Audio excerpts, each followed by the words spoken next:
نتنياهو يريد وضع بصمات أمريكا على كل الجرائم اللي بيرتكبها بحق شعوب المنطقة. يريد تحويل الرئيس ترامب من راعي وداعم إلى شريك ومتورط معه في القتل والإجرام. لكن ترامب شد اللجام وأنهى الكلام. قال لقله شكلك نسيت أنه أنا وعدت العالم كله بالسلام لقاء. البيت الأبيض كشف الأسرار سيماهم في وجوههم، اتفاق على ارتكاب جريمة، تنسيق يفضي إلى عواقب وخيمة. إسرائيل تدفع ترامب إلى الاستمرار بالمعركة اللي بداها في باب المندب. رئيس أمريكا يشعر بالخيبة. الرجل قدم نفسه على أنه صاحب مشروع سلام، لكنه بيستدرج إلى الحروب بتنويم مغناطيسي صهيوني. نتنياهو وصل إلى واشنطن وضع خريطة حوض المتوسط الشرقي إلى ما بعد أفغانستان على طاولة مكتب الرئيس الأمريكي، واتفق معه على الوصول إلى يوم السلام. ولكن بعد شهور من المعارك والحروب، نتنياهو وجد فرصة. قال له لترامب: أنت أفضل رئيس أمريكي بالنسبة لإسرائيل، وهي الدرجة يتنافس عليها كل اللي يحصل إلى البيت الأبيض. يعني ترامب تفوق على ريتشارد نيكسون وهاري ترومان ورونالد ريغان. لماذا التغى المؤتمر الصحفي واكتفوا بالدردشة مع الإعلاميين؟ لأنه نتنياهو بلع لسانه واعتبر فيما بينه وبين نفسه أنه زيارته فاشلة، والسبب أنه لم يتمكن من إقناع ترامب بأنه يكون هو صاحب قرار الحرب والسلام مع إيران الإسرائيلية، باعتقاده أنه صالح أمريكا تتطابق مع مصالح إسرائيل، وأنه توجيه ضرب لإيران سيخدم مسيره التطبيع الإبراهيمي اللي جاي. ترامب يغطي فيها وجه المنطقة، في حين أنه الأمريكيين ينبهون تل أبيب دائما بأنه العرب اليوم وضعهم مختلف. ولازم تفهم يا قاتل الأطفال أنه كسر شوكة إيران وتحطيم نفوذها وأحلامها قد يوقف مسير التطبيع. فهموا يا بني آدم. والكلام بين فريق ترامب ونتنياهو: افهم يا سفاح غزة لما ترتاح. الجبهة الشرقية للوطن العربي اللي كان صدام حسين بيسميها الجناح الشرقي للأمة العربية، هي المنطقة إذا ارتاحت رح يهدى بال العرب ويقولوا خلصنا من إيران وتهديداتها والنووي وكل أفلام الرعب اللي جاي من وراء الخليج، ورح يفضوا لك حبيبي. انت مستوعب الفكرة ولا نشرح لك إياها بالعبري؟ ذلك صدر عن ترامب انه صدق المفاوضات المباشرة بين امريكا وايران. اصلا من لما ترامب رشح روسيا لتكون وسيط، نتنياهو قبل ما يحط لقمة بتمه قال شمعت، لانه فهم انه ترامب يرجح عدم توجيه ضربة لايران. واللي ازعج الصهاينة اكثر انه ترامب عم يكشف بتحركاته انه اسرائيل هي اللي عم تورطه بكل غارة جوا وعم تجر رجليه للحرب خطوة هو خطوة. نتنياهو دائما مبتسم لكنه يشتعل في الصميم، وكمان كان حابب يشرح للإعلام الغربي إنه ترامب وفريقه هن اللي مو مستوعبين إنه بقاء إيران قوية سايب الخطر طائما لمحاله. نتنياهو مو خايف على إسرائيل من إيران، ولكنه خايف من إدارة أمريكية مقبلة تتفاهم مع طهران وتقسم البيدر العربية بين تل أبيب وطهران. ونحن العرب بالنص كلنا أبطال وفرسان، ولكن ما حدا معه سيف ولا عنده حصان.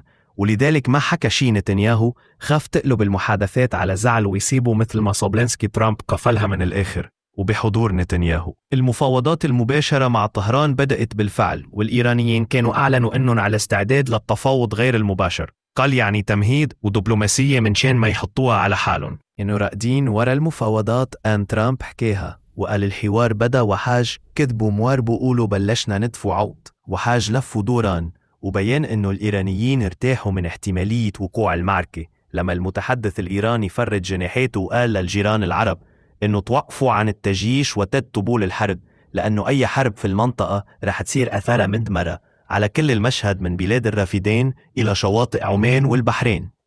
أحد السماسرة سألني ليش الجيش الأمريكي نشر بطاريات صواريخ باتريوت بالكويت.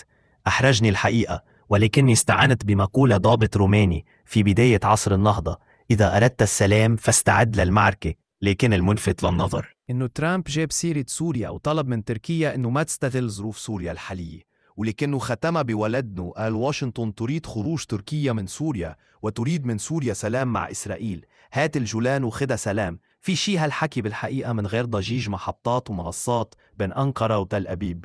كمان تحركت المفاوضات وأقلعت سفن الحوار. هنا يقول شاعر زجل: فتش عن قطر فقد يزور الخطر، وإذا غيمت فوق سوريا ولبنان لازم على فلسطين. شو ينزل مطر ترامب أعلن أنه أزمة غزة ستنتهي قريبا. يا لطيف شو خطير هالإعلان. بعد شو سيدي؟ بعد ما إسرائيل عذبت 70,000 إنسان فلفل وشوهت 100,000 فلسطيني ودمرت كل قطاع غزة كأنها مشاهد من الحرب العالمية. آلاف الأطنان من القذائف والصواريخ. إسرائيل ارتكبت واحدة من أكبر جرائم الإبادة الجماعية في التاريخ البشري، ولكنها عدو وتملك قوة فتاكة، دولة على استعداد أن تحارب إيران وتركيا في وقت واحد. وانت شو عملت؟ حملت شعبك ورميت فيه بين فك الوحش المفترس. انت تمنح العدو فرصة ليمارس وحشيته على أطفالك وأبناء بلدك. هل 20,000 طفل شهيد كان ممكن يصيروا 20,000 طبيب ومهندس وصحفي وطيار ويخدموا القضية الفلسطينية ويحاربوا في كل مكان من أجل بقاء فلسطين إذا انتهى الشعب الفلسطيني من الوجود ككل بشرية كقوة ديموغرافية. تأكدوا فلسطين ستصبح ذكرى وقصيدة شعر وأحلام وذكريات.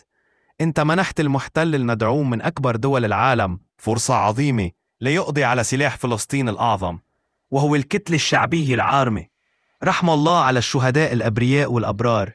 لا تقول لي انتظر، فنحن أم ولادي من 100 سنة. نحن أم ولادي، ولكننا نولد ونموت ولا نستعيد حقوقنا. إذن فلماذا نكرر تجربة الموت والنتيجة ذاتها؟ الفداء يحدث مرة أو مرتين أو 3 مرات لنحقق النصر، ولكن الفداء المستمر بدون انتصار معناها تدمير شعب وفناء وانتحار. وأمريكا أصلا لا تمانع أي جريمة ترتكبها إسرائيل. مرة بيدو جرب يحتج على القصف العشوائي لغزة فرد عليه. نتنياهو قال له قصفت برلين وهالنواي وصنعت قبله نووية وقتلت آلاف الأبرياء، جاي تحتج على قصف غزة اللي بيته من زجاج لا يرمي الناس بالحجر. لكن هناك من يقول ومعه حق في كلامه إنه حتى لو تهاودنا مع إسرائيل وقبدلنا بالسلام معاهن، انت مفكر رح يعزمونا على فنادق حيفا؟ أو باعتقادك رح يفتحوا لينا مجال نشتري بيوت وعقارات على الساحل مثلا؟ بالعكس، اللي رح يصير يا حباب إنه رح يتوسعوا بالمستوطنات ويفتحوا لينا أبواب الهجرة، والفلسطيني اللي طلع ممنوع يرجع. هي وزير مالية الاحتلال حكاها على رؤوس الأشهاد إنه الحالة ضيقة والمساحات قليلة، وتقدم مقترح صغير كتير ما بينحكى في وقيل من عادي. ما في أي نوع من التسلط أو التوسع أو الاستهانة بالآخرين، لا سمح الله طبعا. قال بده دولة يهودية. قال شو يريد دولة يهودية تضم الأردن والسعودية ومصر والعراق وسوريا ولبنان؟ الطمع سلوك شائن وسيكتفي قلب الدول المذكورة لك أي نوع من القوة الضاربة الداعمة يلي بتخلي وزير دولة احتلال هاي يحكي بهالتبجح، لأنه بيعرفوا على يقين إنه أوروبا وأمريكا بتضمن له التفوق العسكري. عالدوام ممنوع إنه يتفوق العرب على قوة إسرائيل حتى لو كانوا مجتمعين. معناها السلام مع إسرائيل سيزيد الاستيطان ويمنع حق العودة ويقضي على الآمال بالدولة الفلسطينية. ونتنياهو مستحيل يقبل بدولة فلسطينية، هو بيعتبرها حالة انشطار في دولة إسرائيل.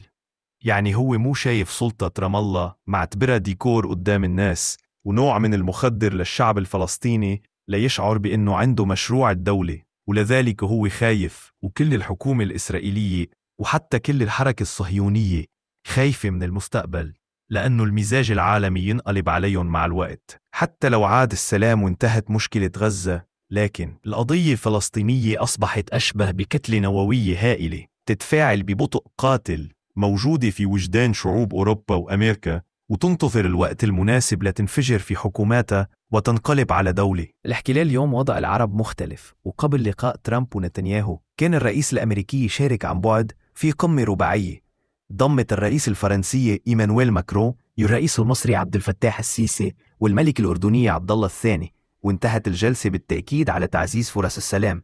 لكن اللي ما حدا حكاه بالإعلام، وهذا استنتاج وما معلومة، إنه نتنياهو كان هو الخامس في هذا الحوار.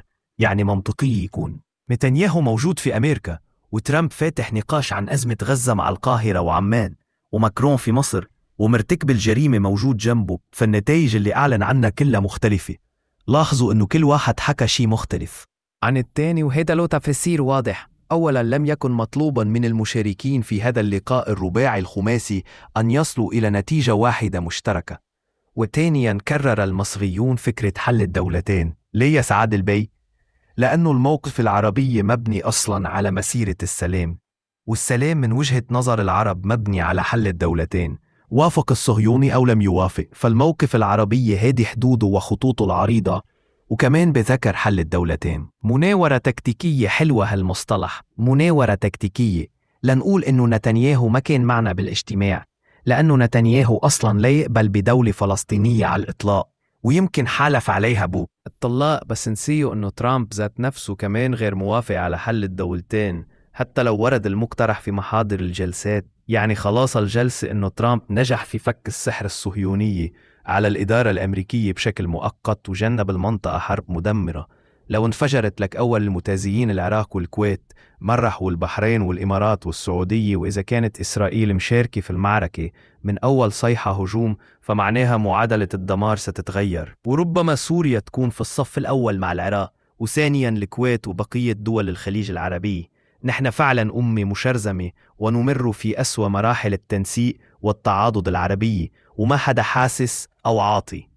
القضية حقها في التفاعل والدعم، قصدي قضية الجزائر وخلافة مع 3 دول أفريقية من شان إسقاط مسيرة واضح من المشهد، وبدون اللجوء إلى نظرية المؤامرة. فهناك مشروع صحوة وطنية أفريقية، هناك بوادر ثورة قومية أفريقية، والمشكلة في هيدي القارة إنها ضليعة في الصراعات الداخلية.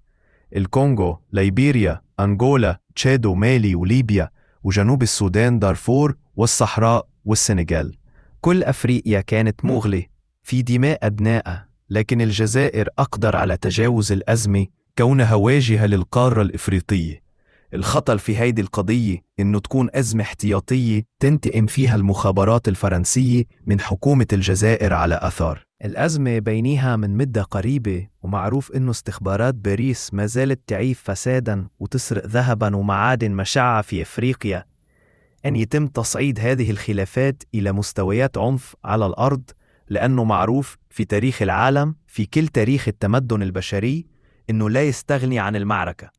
فعندما يحل السلام في مناطق كانت تشهد صراعات لسنوات، تنتقل بذرة المعركة لتشتعل فتاة في مناطق جديدة ما زالت كل الاحتمالات قائمة.